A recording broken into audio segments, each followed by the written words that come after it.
Você acredita que a realidade pode ser extremamente estranha do que qualquer filme de terror? Hoje você vai conhecer 4 acontecimentos que realmente aconteceram. Uma epidemia que fez centenas de pessoas dançarem até morrer. Uma inundação feita de melaço. Um nevoeiro que matou milhares de pessoas. E um homem que conseguiu roubar um dos monumentos mais famosos do planeta. Então, prepare-se, porque nenhuma dessas histórias parece real. Mano, deixa eu só te perguntar uma coisa. Quantas vezes você já ficou estressado porque precisava de dar um trabalho e não tinha absolutamente tempo? Ou pior, o prazo já estava acabando e o documento ainda estava totalmente desorganizado. É exatamente por isso que eu estou aqui. Porque eu faço todo o tipo de digitação. Não importa se é um trabalho escolar, trabalho da faculdade, currículo, relatório, monografia, qualquer documento, digitação de texto, PDF ou organização profissional, você literalmente só precisa me mandar o que quer pelo WhatsApp e eu faço tudo para você. Simples, rápido, seguro, organizado, profissional e sem dor de cabeça. Então pare de perder o seu tempo tentando fazer tudo sozinho. Pegue no celular, entre em contato comigo no WhatsApp e deixe o seu trabalho em boas mãos. Sejam todos bem-vindos ao canal com Edman 5 vezes. Eu sou o Edman Caetano Serenia, um Zenigué. Vamos começar com a dança que matou centenas de pessoas. Imagine acordar em uma manhã comum, abrir a janela da sua casa e ao lado ver uma mulher completamente sozinha dançando no meio da rua. Você provavelmente pensaria que ela estava comemorando alguma coisa ou é uma artista de rua. Mas havia um detalhe extremamente assustador. Não havia música, não havia festa e nenhum motivo para aquilo. Era em julho de 1518, na cidade de Estramburgo, uma mulher chamada Frau Troféia. O que ela fez? Ela simplesmente saiu de casa e foi à rua e começou a dançar. No início, ninguém deu importância àquilo. As pessoas apenas observavam com olhares curiosos e até algumas riam, porque achavam que aquela estava fazendo uma brincadeira depois disso. E até existiram outras pessoas que achavam ou pensavam que ela iria parar após alguns minutos. Mas os minutos passaram e a mulher ainda continuava dançando. E depois de minutos foram horas. E mesmo assim a mulher estava lá, na rua, dançando. E quando o sol começou a se pôr, ela ainda continuava dançando. E os seus pés já demonstravam sinais de cansaço. E a sua respiração já estava pesada. E mesmo assim ela não conseguia parar. E no dia seguinte ela ainda estava lá, dançando, movendo o corpo de forma incontrolável. E até outros moradores começaram a ficar assustados, porque aquilo nunca tinham presenciado anteriormente. E até outros acreditavam que ela havia sido amaldiçoada. E outros diziam que ela estava sendo possuída por uma força sobrenatural. Mas o que elas não sabiam é que o verdadeiro pesadelo ainda estava só começando. E dias depois, outras pessoas começaram a fazer exatamente a mesma coisa, sem explicação, sem música e sem nenhum motivo aparente. Primeiro foram 5, depois 20 e depois 50 pessoas dançando sem nenhuma explicação. E em poucas semanas, centenas de pessoas estavam dançando ao mesmo tempo sem nenhuma explicação na rua daquela cidade. Eu te garanto que a cena era extremamente perturbadora. Homens, mulheres, idosos e até crianças, todos esses presos a uma dança que parecia não ter nenhum fim. O corpo já não obedecia à própria vontade. Tipo, eu tenho que parar, mas o corpo inexplicavelmente, continuava se mexendo. Os pés sangravam e as pernas tremiam de tanta exaustão. E alguns desmaiavam por algum instante, mas depois de recuperar a consciência, voltavam imediatamente à dança. E outros gritavam de tanta dor enquanto continuavam se mexendo. Alguns sofreram ataques cardíacos e outros morriam de tanta exaustão, incapazes de suportar tantos dias sem descanso. E o desespero tomou conta da cidade de Estrambol e as autoridades não faziam a mínima ideia do que estava acontecendo naquela cidade. Os médicos acreditavam que aquilo era provocado através do excesso de sangue quente no corpo deles. E foi então que tomaram uma decisão que hoje parece extremamente e completamente absurda. O que eles decidiram? Preste atenção. Em vez de nós pararmos com a dança, vamos fazer um palco, contratamos músicos e colocamos uma música, chamaram mais pessoas para tocar instrumentos, porque eles acreditavam que as pessoas, ou seja, os doentes, se continuassem dançando até esgotar toda a sua energia, acabariam se curando. Mas o que aconteceu foi literalmente o contrário. Quanto mais música havia, mais pessoas começavam a dançar. Ou seja, quanto mais música eles tocavam, mais pessoas eram contaminadas a dançar. O número de vítimas só aumentava. E mais de 5 séculos se passaram. E mesmo com os avanços da ciência, ninguém conseguiu explicar completamente o que aconteceu na cidade de Estrambol. Alguns historiadores defendiam que foi um caso extremo de histeria coletiva provocado pelo medo, pela fome e pelas dificuldades daquela época. E outros acreditavam que aqueles moradores talvez consumissem um pão contaminado, capaz de provocar alucinações e espasmos. Mas nenhuma dessas teorias responde a todas as perguntas. E talvez seja exatamente isto que torna essa história extremamente assustadora. Imagina, toda a cidade, toda a população daquela cidade possuído em uma dança que não tem fim, que o fim é a morte. Imagina, isso passou e ninguém conseguiu explicar porque aquela população simplesmente começaram a dançar e nunca mais pararam. 2. A inundação de melaço que destruiu uma cidade. Quando você ouve a palavra enchente, provavelmente você imagina uma rua tomada pela água, carros sendo arrastados e casas completamente alagadas. E se eu te disser que o enchente mais mortal da história não foi de água, foi de melaço, você provavelmente se perguntaria: Melaço. Inundação de melaço. Melaço, sim, aquele líquido escuro, doce e extremamente pegajoso usado para a produção de alimentos. Parece impossível, mas aconteceu de verdade.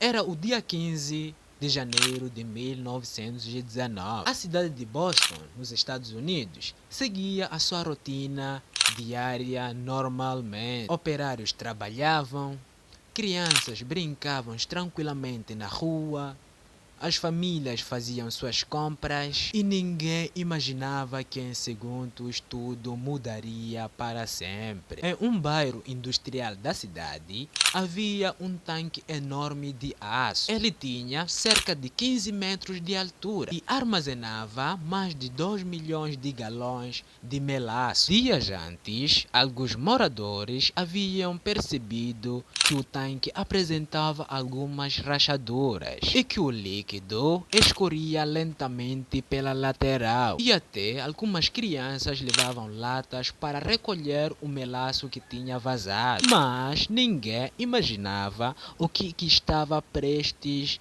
a acontecer.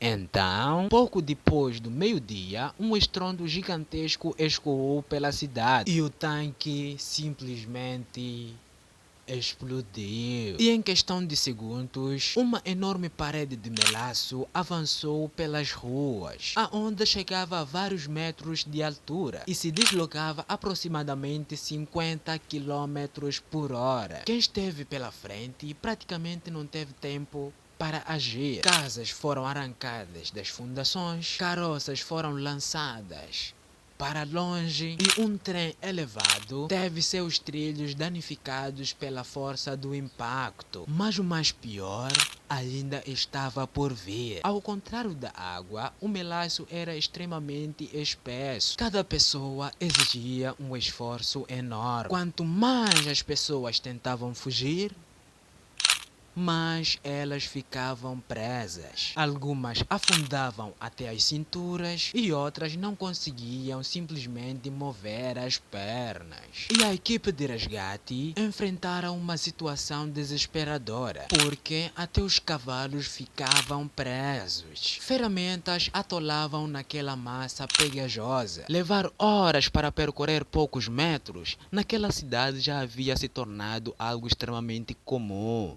E o trabalho de resgate durou vários dias. E quando tudo aquilo acabou, o cenário parecia extremamente real. E 21 pessoas já haviam perdido a vida. E mais de 150 pessoas ficaram extremamente feridas. E centenas de construções sofreram danos. E limpar toda aquela quantidade de melaço que tinha se espalhado em todo o território levou muitas semanas. E mesmo depois de muito tempo, os moradores daquela cidade contavam uma curiosidade impressionante. Diziam o seguinte: nos dias mais quentes do verão, ainda era possível sentir um leve cheiro doce vindo das ruas onde tudo aconteceu.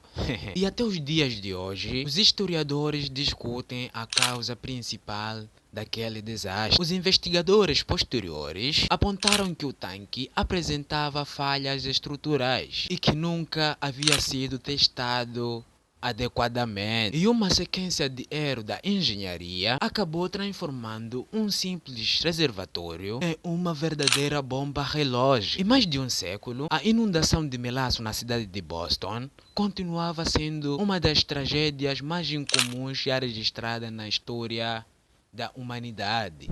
3. O grande nevoeiro que matou milhares de pessoas. Olha, meus amigos, se você chegou até aqui, é porque provavelmente está gostando do conteúdo. Eu quero pedir-te que se inscreva aqui no canal, toca o sininho para receber todos os conteúdos mais bons como este.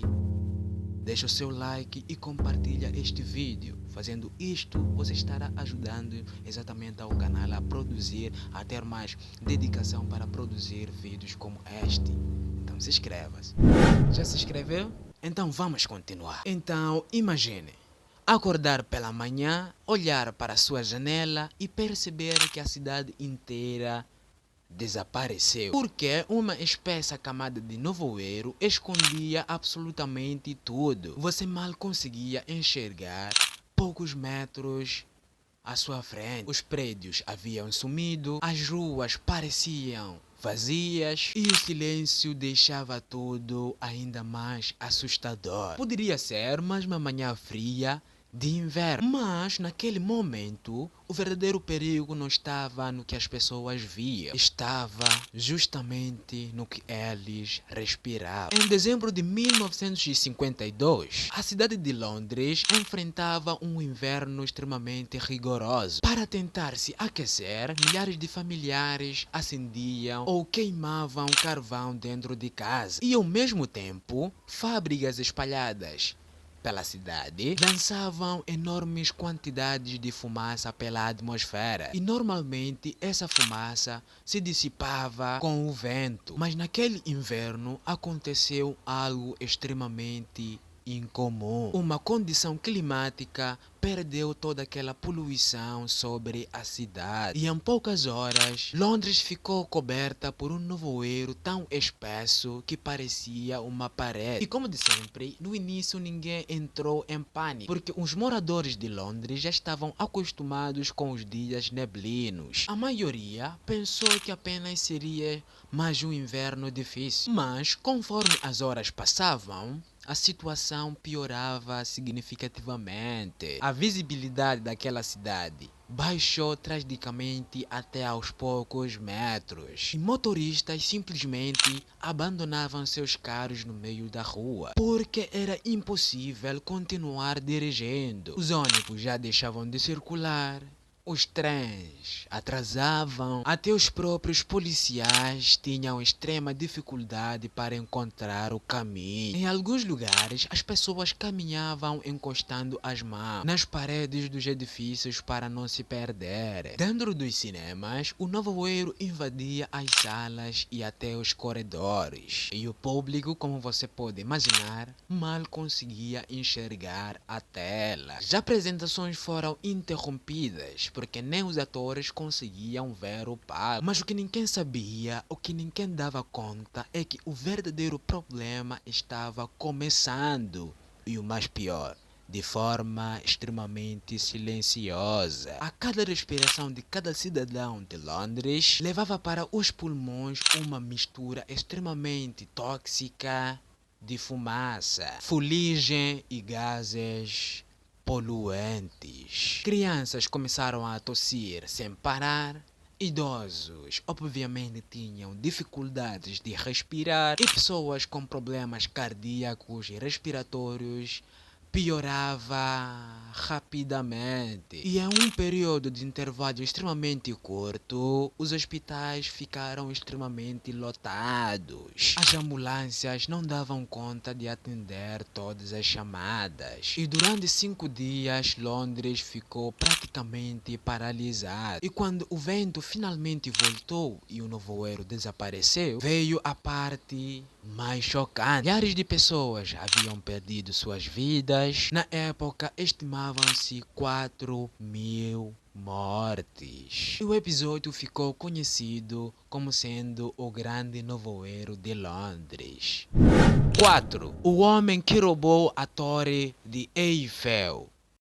Imagine receber um convite do governo francês. Você chega a um hotel luxuoso, na mesa documentos com carimbos oficiais, homens bem vestidos, que são funcionários do governo e tudo parecendo literalmente legítimo. Então, no meio da reunião, você ouve uma notícia extremamente bombástica. O maior símbolo da França seria desmontado e vendido como sendo uma sucata. Parece absurdo. E até hoje, parece que ninguém acredita nisto. Mas em 1925, essa história convenceu um empresário a entregar uma verdadeira fortuna. E só para pensar que tudo isto foi obra de um só homem. O seu nome era Victor Lustig, um dos clubistas mais inteligentes e audaciosos que existiram. Naquela altura, ou seja, naquela época, a Torre Eiffel tinha pouco menos de 30